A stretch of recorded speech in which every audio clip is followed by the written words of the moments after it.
back to another episode of World of Tanks with Any Titan, and we're here on Ghost Town. And I'm in the T34 S, which is the free tank that was got with the Winter Games competition. So it's T34. Now it is a long time since I played the T34. I don't particularly remember it. Well, I don't particularly have a fond memory of it.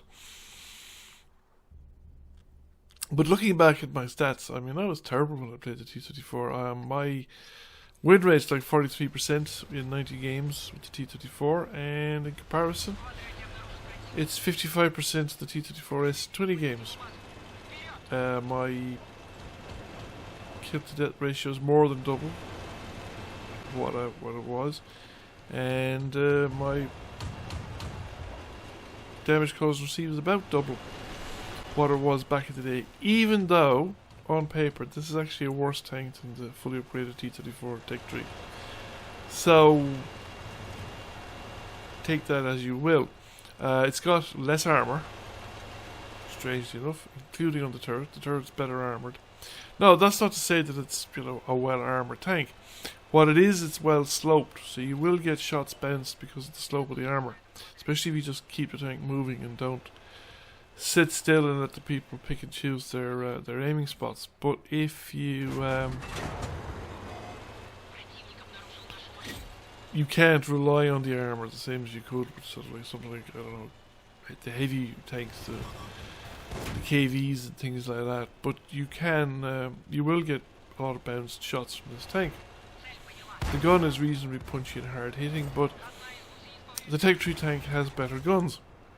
And in terms of a medium tank, probably the KV-85 variants are, the KV-85 and its variants are probably better medium tanks from the Russian Tech 3 line than the T-34, the base 76mm T-34s.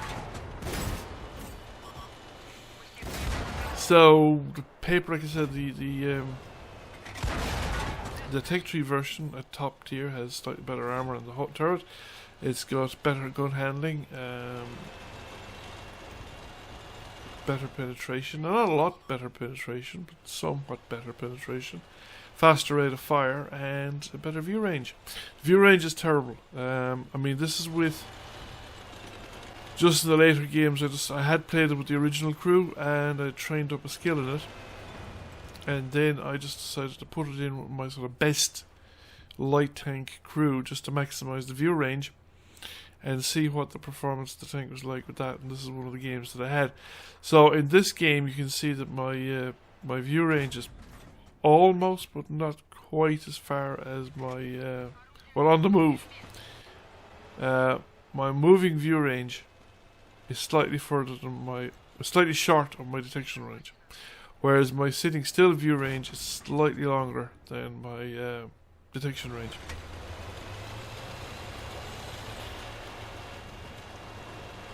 So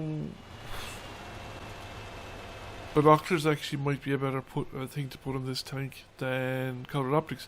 This tank has coated optics, rammer. I'm not sure what else. I don't think it mounts a vertical stabilizer. If it does, that's what I would put on it. However, I think it performs reasonably well. It's a tank you can have fun in, which is the main thing. This is a game you want to have fun. It's not a tank that's a miserable tank to play. It is playable, in my opinion. You just got to exploit its advantages. You've got to utilize its mobility. You've got to, I think, attack your distracted enemies. Like, I mean, this is a support tank. You don't want to be doing too much brawling in it, although you saw at the very start there you can actually get away with some brawling, particularly when you're at top tier. Obviously, if you're against higher tier opponents, you have to use it much more in the support role. You can see here at the corner, now I'm going to let the AT2 go out there and take the punishment while I peek out and just rely on snapshots against the Stradvagon. And even then, like because we bounced 350 points of damage even in that brawl with the two tanks at the start, which is more than half our hit points, but we're still down to a one-shot kill at this stage of the game, as we were at the end of that fight, and that's the situation that remained. Now, we're coming around here, and it looks like the enemy are getting an overlap at the edge, so I thought I might try and do something about it. However, I screw up a little bit. I come out too far against the Matilda. I get a snapshot off, which is quite lucky, but of course, Matildas have that phenomenal less than 2 second potentially rate of fire. However, it didn't really matter in the grand scheme of things, because by the time the Matilda got the second shot off and killed me, the Matilda was then dead, as well as were its remaining field tank comrades. So the only remaining enemy tank is actually the M37 artillery, which is a tier 4 artillery, and it's got a pretty rapid rate of fire, and it's managed to knock a little bit of a nice chunk off the AT2, but the thing is that there's the second shot.